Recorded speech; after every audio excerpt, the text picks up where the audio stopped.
everybody. Welcome back to the Comedy Castle podcast. I'm your host, Joel Fragomeni. I'm going to tell you what's going on this week at Mark Ridley's Comedy Castle. Brad Wenzel is our headliner this weekend, and we'll be talking to Brad here in just a little bit.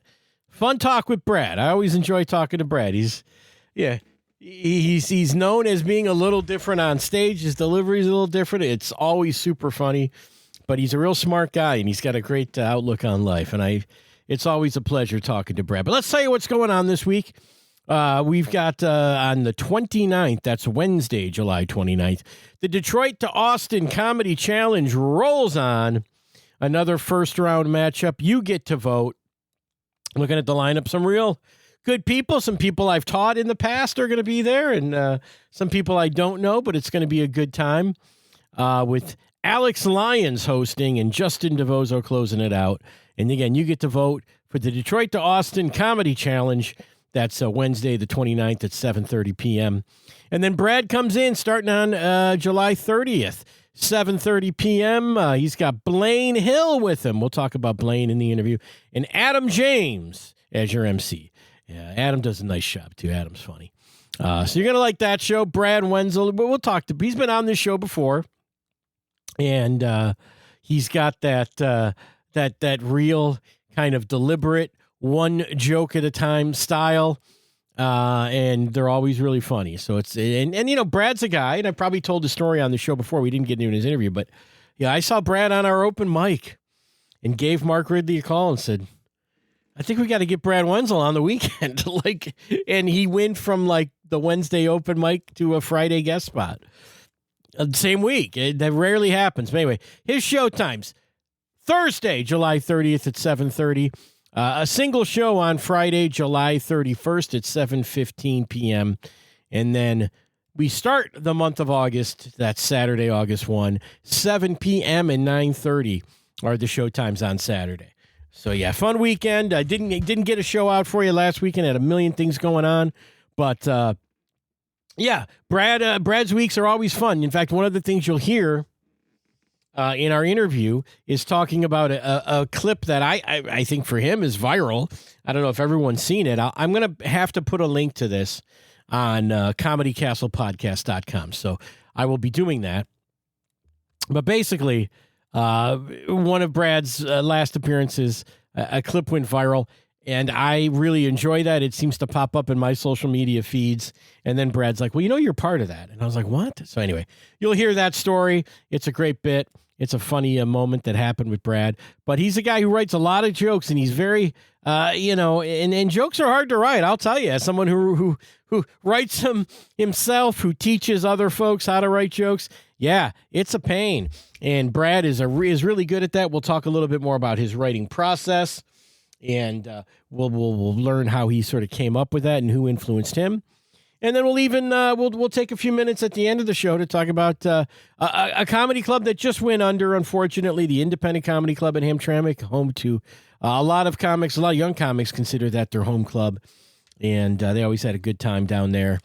So we'll talk about what happened with the Independent, and Brad did a monthly there, and it's gone. So sad times, but hey, come to the Comedy Castle. See Brad there. That's the idea, right? Okay. If there's anything else to hit on. We had Irene, too, at the club last week. Thanks to those who came out for that one. Enjoyed those shows a lot. Irene's very funny. Did some really very incisive crowd work on some of our audience who I don't think knew what to expect. But it was a great time. Yeah, fun times. Nicole Melnick, Pat Sievert were our openers last weekend, and I always like seeing them. The Lansing comedy crew was in. Well, let's just go to this interview with Brad. I think we're going to leave it here. I'll have some thoughts afterwards. But Brad Wenzel, you're awesome. Here's our talk. Enjoy.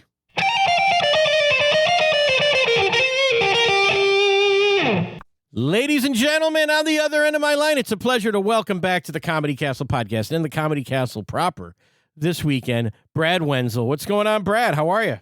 Hey, it's good to be back. Yeah. We're back on the airwaves. Well, they tried to shut us down, and we wouldn't allow it. You started rolling in the pre-interview.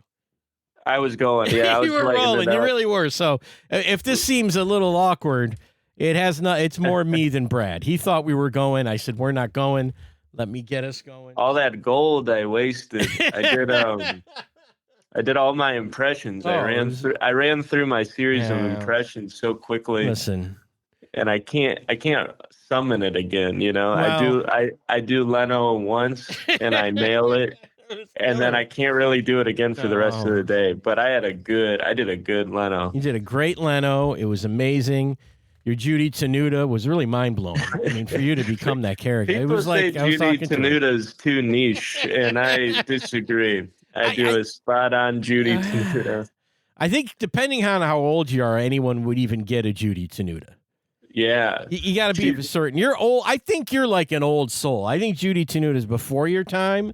But yeah, I was a comedy nerd enough to know Judy Tenuta. But I knew Emo Phillips. Didn't they like date or something? I don't know. They might have. But, he's coming to the club, I think, Emo. In a little bit. Oh, that's cool. Yeah, I saw him at it was like the Limestone Festival in Bloomington, India. That was like over 10 years ago now, I think. But he did like the theater show, and it was cool to watch. He was super funny. Good, yeah. Well, and I would think that as based upon your style of comedy, a guy like Emo Phillips would have been an inspiration. Oh yeah, I liked all the. I would put him in the. I don't think he gets talked about as much as one of the joke guys, but I would put him in that genre too with all the sort of non sequitur set of punch kind of Mitch people. Hedberg, Stephen Wright guys, and exactly. Well, I put you in that group. Oh no! How about that? You're in that group. I'm trying my best. I've always liked that genre, and so I was always trying to be of the genre, you know. Well, but yeah, those are all Mount Rushmore dudes. Well, sure. So if you like that stuff, you probably like. Yeah, Brad. If you've been around Detroit, you'll know what Brad's up to. Yeah, I'm doing that stuff. I'm doing that stuff. And if you ever want to not do that stuff, and you want to riff and tell long stories, well, that's there for you too. Oh yeah, I enjoy riffing a lot. Yeah, okay. It's riffing as it presents itself. I've always really enjoyed that, which I think that's very much like a Detroit and the Midwest thing. Yeah. I think you have to have that gear, or they're just like not gonna. You're not gonna be able to sustain. Yeah. So you got to be like present and all that. But yeah, that's always been like a fun thing. Yeah. A lot of times people only see like the kind of like the recording, you end up doing, or you do like one of those don't tell sets or something. Mm-hmm. So they're seeing like okay, this is you kind of hitting the mark, and then when you're live in a club, you're gonna definitely riff a lot more and and kind of follow threads as they present themselves and all that. I was there when it happened, but when the guy told you to get a haircut. At the comedy cat, that pops up. I'll go to social media and that's just that clip. That's such a funny thing. Yeah, if you can find it on my Instagram if you haven't seen it, but it's the real highlight for context for the people listening to this.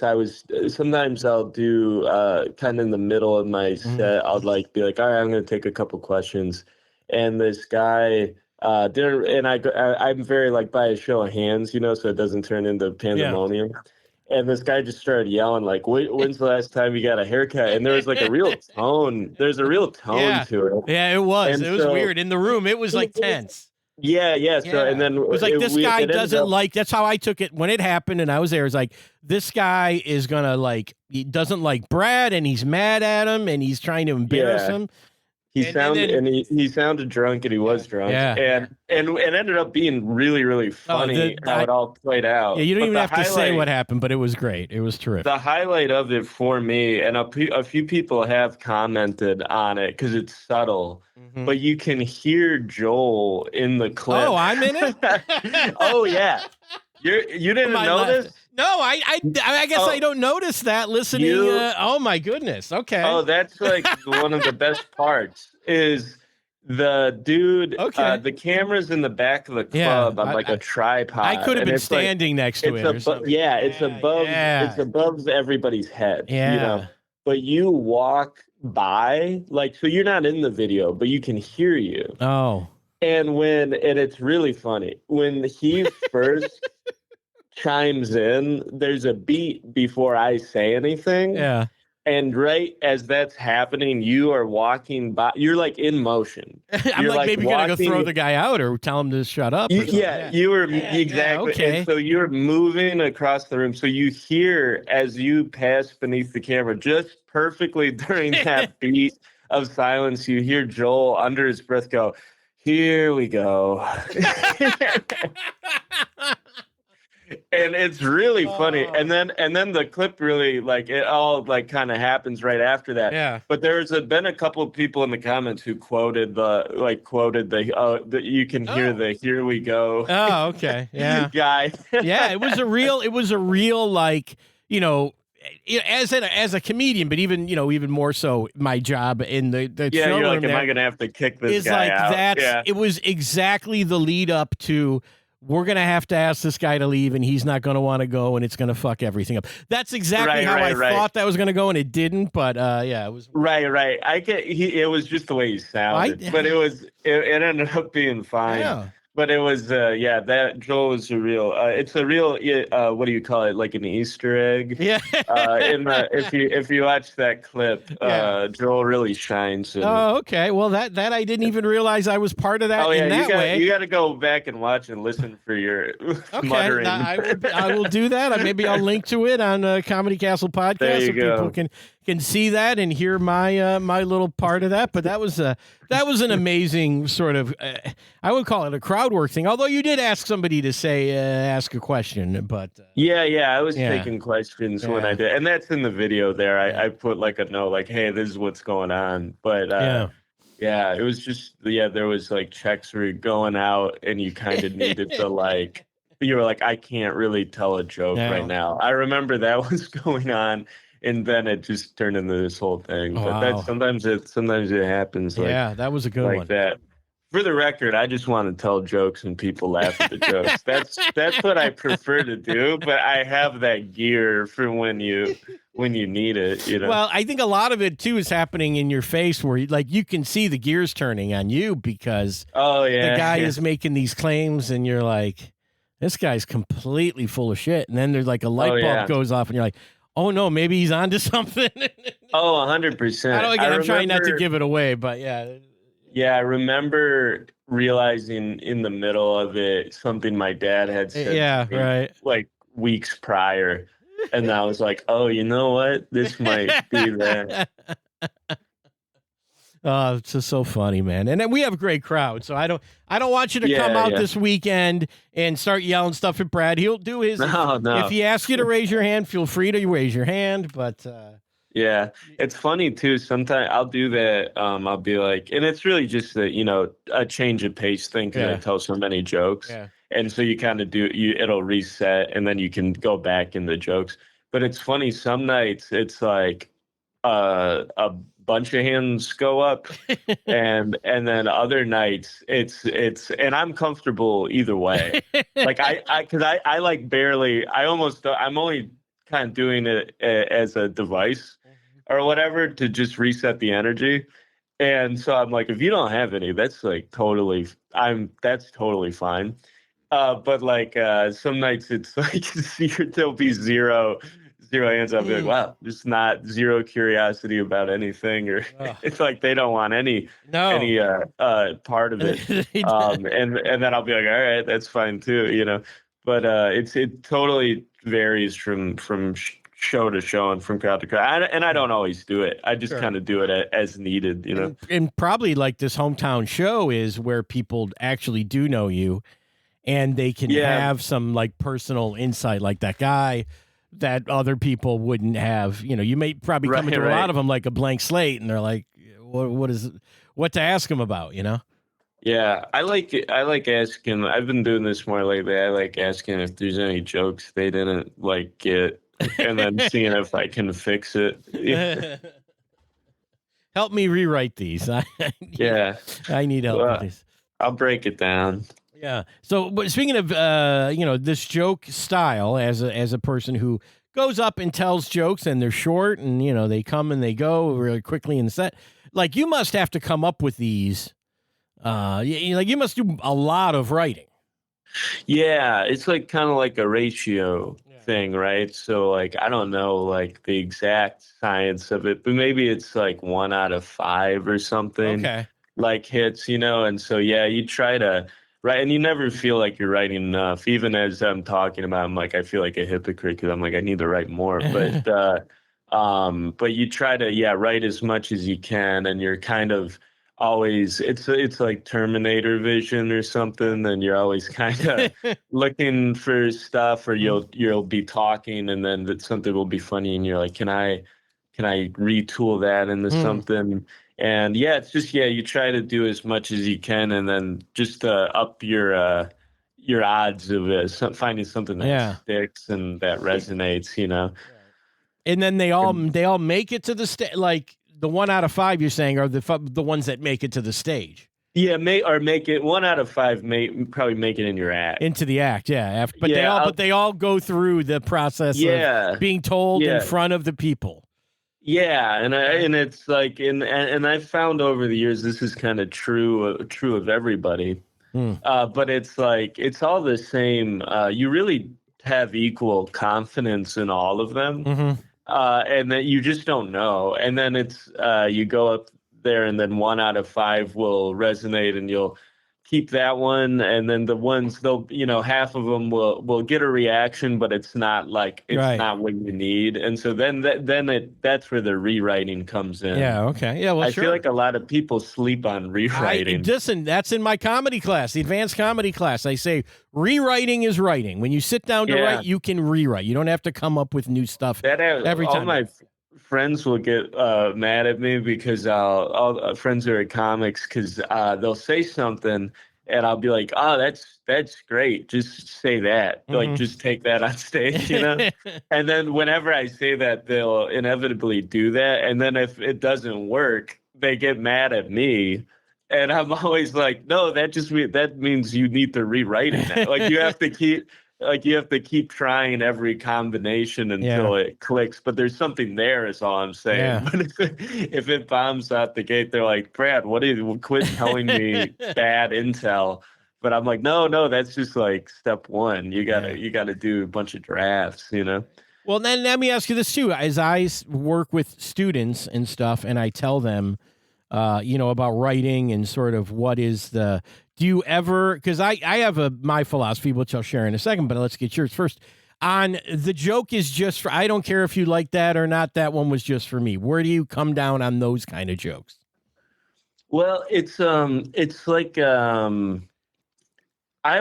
got to get a laugh, but not every crowd is the same. So there's jokes that I know, in front of one crowd will get an applause break, and in front of another crowd they're confused, and so it's like you need the skeleton of the thing to be stuff that kind of everyone can, not everyone, but any good audience, any decent audience can get and enjoy and stuff. But then you do need to kind of follow what you think is funny, but ultimately it's like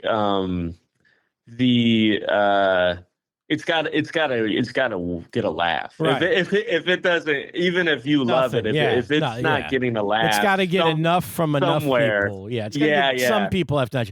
Because I will tell my students, now this is my thing when I teach, is I have a couple things, but one is that's not enough. This is what I would tell my students. I go, well, it's not enough if they don't all get it, and they don't all get it every time. Those aren't great jokes to be in your act. You need to get jokes that work every time. But I also tell them that there's exceptions to everything, and I think you're an exception. Right. I think part of the appeal of you is you may not get them, and that's funny too. Yeah, and you get good at that. That's a whole muscle. Like when you do that style, that's inevitable. Like even you tell 70 jokes or more, not everyone is going to work every night because it's just the cocktail of humanity. It's impossible. And it might, there's always, no matter what city I'm in, Mm-hmm. there'll be like 3 jokes, and it won't be like a logical reason. It won't be like, oh, well, they have this thing here, or this is more Mm-hmm. prevalent here. It's not that kind of thing. Yeah. That's Okay. why I'm not what I'm talking about. I'm saying jokes Just that they have all right. the context Yeah. they need no matter what.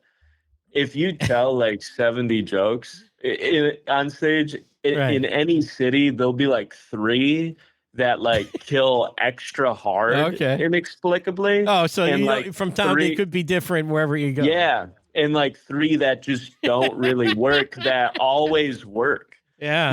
So it's just completely, there's a lot of factors, but then you also get the muscle of like getting the rebound and how to like turn the not laugh into a laugh, and Mm-hmm. you get good at save lines Yeah. and all that, and you learn all these tricks from doing it, Yeah. and so, and then that sometimes that becomes what people, sometimes people like the interstitials between the jokes Right. as much Right. as the jokes. And then Yeah. other nights it's the opposite. The Sure. other nights they're like, yeah, get to the joke. It's different every time. It's like, if I would say that I think the thing that's missing from and this is loosely related to Mm-hmm. this, but the thing that's sort of missing from like comedy discourse Okay. is that it's all comedy podcasts, what have you, the way people write about comedy, everything spins off of, this is what this famous person performing for their fans does. Yeah. Okay. And Yeah. and that's a level of goodwill that for 90% of No. stand-up doesn't exist. Like, Yeah. so I'm like, when you see a comedian you love performing in a theater full of their fans, Mm-hmm. that's great. That's Yeah. the ideal. Mm-hmm. But that's more pro wrestling and stand-up. Right. Yeah. In reality, if most of the crowd doesn't know who you are, it's bare knuckle boxing, and it's just 2 different sports almost. Yeah. No, I agree And with that. Absolutely. That's the thing. but then I think the comics I enjoy, and most famous comics are this, not, well, a good chunk of them, but but I'm just saying, comics who you do you headline, you do the road, but you do it with creative integrity. Mm-hmm. So you're still standing by what you think is funny and what you Right. Yeah. creatively want to do, but you still have to kind of have the goods Yeah. to Yeah. pull it off in front Right. of strangers, and it's tricky. That is, and that's why you end up with hacks out there. That's why you end up with guys who. Yeah, you I can't just know this is going to completely kill. give Yeah. into In the what cornfields, just the jokes yeah, that are yeah. going to So work. So you everybody gotta does be able. those. Yeah. Yeah, So everybody you does. gotta kind of be able to navigate that and kind of hold yourself to your own standards and stuff. And it's, I don't know. That's what I like. Yeah, and then what? Because you've been on the road for a long time now. Where do you feel like people really get you? Is there a town or a place or a club where you just go, these people are really hip to it. They're with it. They get it. This is going to be easy. It's This is like going to be fun. it's pretty all over the Mm, place, but it's like I know pretty consistently, like college towns. mm-hmm. It's always like a good time Yeah. because they're like a little bit they're skew a little bit younger, Mm-hmm. and there might be some sort of intellectual thing going on Right. there, Yeah. but then they also like to drink or something, like a Madison, Wisconsin, or Okay. whatever, Yeah. Yeah. Yeah. and so those are always like good, but then it's like it's so random. Like Mm-hmm. I'll be like, I've never had a bad show in Montana. I don't know what that is. Okay. Yeah. And they hated me in Wyoming. Really? So what? Oh, wow. I don't know what you know what I Interesting. mean. And Yeah. then the Pacific Northwest is really good, but the Midwest is really good. Yeah. And the East Coast is really good. And and so it's pretty all over the place. And you could sometimes it's the room too, like you Sure. could, Yeah. or the part of the city you're in, Uh-huh. like downtown can be such a different vibe than a suburb, and Mm-hmm. it can be different, even just a neighborhood. Yeah. Can the vibe can change so differently. So it's like it's pretty random. Where I know if I know if it's banquet seating, it's going to be bad. And so I try to avoid that whenever I can. If it's round banquet tables, but I think this is true of most comics, but like it's like that's the canary, the Well, dead canary. I've played with banquet tables, and I mean sometimes that's all they got. Because when you're not doing your comedy, it is a banquet. Yeah. So hire a band. Yeah. Or that's all you got. I mean, sometimes you're performing at the banquet. They have the appropriate table. That's yeah. Those are the road. But I mean, do you feel like you're getting to a point where you're not doing the hell gigs, you're not doing those anymore, or is that still a thing or you're trying not to do them and they end up being hell gigs?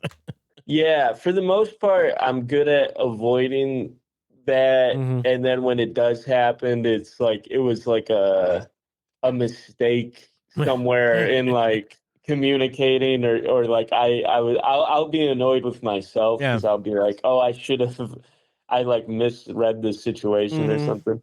But I try not to do those and kind of focus on people being there, deliberately and comedy clubs and different venues and stuff. But that's what interests me more is doing those kind of things when I can. But that's also, you do what you can, and you can, but you got to eat too. So yeah, exactly. So I'm like, I say like yes, but also like knock on wood, because that's what I'm shooting for, and so it's all the stuff on online the last few. I put a special out this year on YouTube called Desperate Times, and I did started posting really consistently in like March leading up to that, and to try to promote it and stuff, and that resonated online pretty well, and so I've been getting people on my mailing list and Instagram. I saw a big bump on, so I'm trying to kind of keep parlaying that into what we're talking about, which is hopefully doing shows for people who want to see, trying to carve out my niche and stuff. And so you never know, and so every day with that stuff, and one day you'll have a week where you're like, okay, this is all cooking, and then one day you go, I guess it stopped, I don't know. And so they don't get Instagram in this town, apparently. They don't. Yeah, you never know. Don't have it yet. Yeah. And so I don't know, but trying. Well, Comedy Castle is always big for you. They always turn up, man. Our people, it's always. Comedy Castle does a good job to their credit of just making people aware that a show is happening at all. Right. And so not every club does it. I feel like a lot of the clubs that have been around for 30 plus years like that have a better they have a good handle on like we got to get people aware that there's a show and all that. Yeah, well, we got, I was told the mailing list is 30,000, but I don't know what year that was. They told me that, but. Oh yeah, I believe it, because it's like any ticket they sell, probably they have that info in somewhere. Yeah. So it's great. We do that. That's why we do this show. Exactly. That's part of the thing. Give people something to listen to if they want to know who you are and and who's with you. But we got Blaine Hill this week with you. Oh yeah, that's cool. Gonna be great. Yeah, whenever terrific. A lot of times when I can kind of bring a feature or put a word in or whatever you want to call that, Blaine's kind of one of my go-to people because he's super funny, and if you're into Detroit comedy, you've probably seen Blaine, but he's great. So if you like me, you'll like Blaine too, Blaine. And it's he's great, and he's a fun hang. So it'll be a good vibe at the show. Yeah, and then I guess we'll get out of here on this just sad comedy news in Detroit, and I think we should acknowledge it on this show. But the Independent Comedy Club in Hamtramck, which was formed by some young Detroit comedians, is no longer, and it was very sad. I know you did a regular showcase there. Yeah, I would do my monthly Funny Dozen show there. I the special I mentioned I shot there, and so it was a really good resource and really good stage time for a lot of comedians. And so I'm hoping that, down the road, how things shake out with the theater. I have no idea what's going on, but hopefully, maybe whether it be there or somewhere else, hopefully it gets reborn. But the spirit of the thing is kind of like, obviously it's a bummer that it's closing, but we did a last funny dozen, kind of like threw it together, did like a double dozen kind of thing. And it was really fun. But the thing that I noticed was all the comics who were around, it kind of lit a fire under everybody to like, where can I get a show going? Oh, okay, and I think that's great. Yeah, that's amazing. I think the scene in some ways really needs that, and so that's very in the spirit of Detroit and the sort of the hustle of it all. And so I'm hoping that in the wake of this like bummer thing, people, the community aspect and the kind of hustle aspect of it all, breeds a bunch of new shows. Sure, is what I'm hoping, because and that's a huge loss for absolutely, and for a lot of people. I think for young comedians, you're only usually going to have one of those places in your career, that's the hang, where even if you're not performing, you go and you feel comfortable that you can hang out there. And for me, it was the open mic that I ended up running at Club Bart in Ferndale. But, for people to have, their hang, and, once that's gone, you're going to find out that, oh, man, okay, all these new comics hang out at this place, but it's not the same as the old place where I used to hang out. And it sort of becomes a real sort of a chapter mark in your career.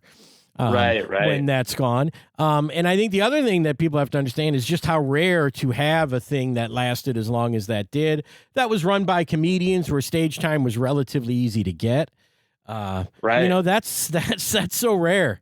You can take that stuff for granted. And so the fact that you could go there and get up, and I did a few sets there. I didn't do a lot, but I did a few. And, it was definitely a party vibe in there. I'll say that. Yeah, it was a good vibe. The community sort of aspect of it, and just kind of having a place to end up at when you didn't have a show, even, and so it was cool. A lot of funny people came through there, on the road, who were doing a lot of the kind of what we were talking about, like kind of trying to carve out their niche and stuff. That was a place they could maybe headline that was, it's just a smaller thing. Yeah, like a low risk kind of, like, let's go in here. And so it was cool to see, get to see a lot of friends and stuff would come through. And so, it's a bummer, but hopefully, like I said, hopefully the spirit of the thing, lives on and all that. Yeah, there's always a point when, because with so many, I've seen so many clubs come and go in almost 30 years of doing this. Most of this one was typical in the sense that, you're a part of a thing. You're attached to a thing. Both Joey's comedy clubs they had restaurants, and the restaurants were failing, and we got to get rid of the restaurant. Well, there goes the comedy club. It's always that thing. It's always this, like, the comedy club's doing great, but the rent on this restaurant is out of, and it's like, Yeah. Oh, such a bummer, true. Man. But R.I.P. Joey's. R.I.P. Joey's, and Chaplin's Comedy Club. You ever play Chaplin's? Yeah. No, that was before my time. Yeah. But, I was 2010 was when I. Okay. They were just going out of business then. Yeah. That was that place was very weird. Yeah, I feel like Jeff Sheen, I think it was, told me some story about he went like 30 seconds under or something or over, and the guy was like giving him grief about it. Sure. And it was like a nightmare. Yeah, it was a nightmare in that way, but it was also like this thing that, was such a like legendary. I mean, it opened right around the time of the Comedy Castle, so it was like an 80s comedy boom. Oh, okay. Thing. I didn't realize it was around that long. It was, because, what it was is that's like one of the comedy clubs that was sort of when they talk about why was there a comedy boom in the 80s, and it's because disco died. and the disco clubs became comedy clubs, and that was one of them. It was a club called La Notte inside the Fountain View Lanes, 15 in Grossbeck. And so it became a comedy club, and when you went in there, they had the decor of a disco. Of a 70s disco. And then they threw up a little stage and put a little stained glass Charlie Chaplin sign behind it and called it a comedy club. And it lasted forever, but the owners and stuff, they just didn't care about it. That was the real bad thing. And, and then disco came back, and then there it went, back. It's now a self-storage place, so I think disco could end up at the Independent. You never know. Storage will never die. I think the Independent is storage now too. Yeah, so well, the natural progression. Maybe someone will rent out a self-storage and do a show in there. How about that? Could be. Yeah, could be. Let's do it. Come full circle. Somebody else do it. I'm busy at the club. I'm busy at the castle, but somebody else do it. You young comedians, come on. Find a space. Carve it out. But anyway, it's going to be a fun weekend. I'm really looking forward to it. I'll see you there, and I want people to come out, see Brad. It's an awesome time. Blaine will be there as well. Blaine Hill. Fun times. Likewise. Thanks. It was nice talking to you. It's always good talking to you, Brad. We'll see you this weekend, buddy. All right. See you this weekend. All right, man. Take care, Brad. Bye-bye. Bye. All right, Brad. Thanks. That was great. It's always fun talking to Brad. I always hear some cool stuff that I didn't know, and a great point of view. And I'm so happy that fans are starting to figure out that he's a super talent and they should follow him and they should go to his shows. And we want you guys to pack it out this weekend for Brad, because he's one of the good guys in comedy. Super funny. Been funny since the day I saw him and continues down that path. So thanks to Brad for talking to us. And thanks to you guys for listening. We're having a great time here. I was out for a few weeks there, and I hated to not do the podcast, but I was unwell. But I'm doing much better now, and I'll see you at the club if you come out for Brad this weekend, of course. Feel free to say hi. Tell me you listen to the podcast. That always makes me feel nice. And we did talk about the comedy classes. I want to just plug those real quick here. The advanced comedy class, that's my class. If you've done comedy or you've done the beginner class at the club, that'll be starting up again on September the 12th. We've also got beginner classes with Bill Bouchard starting up again in the next couple of weeks. So please call the Comedy Castle at 248-542-9900 if you want to know anything about that. And, of course, comedycastle.com is your home for all of the tickets. It's the only official place to buy tickets. Please buy your tickets at comedycastle.com. We use a company called eTix. Those are the real tickets. If you type in Comedy Castle tickets into your browser or use AI or some nonsense like that, you will probably get tickets that are way more expensive than they should be. And so please, and if you have any questions, of course, you can call the club at 248-542-9900. They'd be happy to direct you to the real website for tickets as well. All right, let's get out of here. I hope you're enjoying your summer. It's the last week of July. Brad Wenzel's here. It's going to be a fun time. We'll talk to you guys next week, all right? Bye-bye.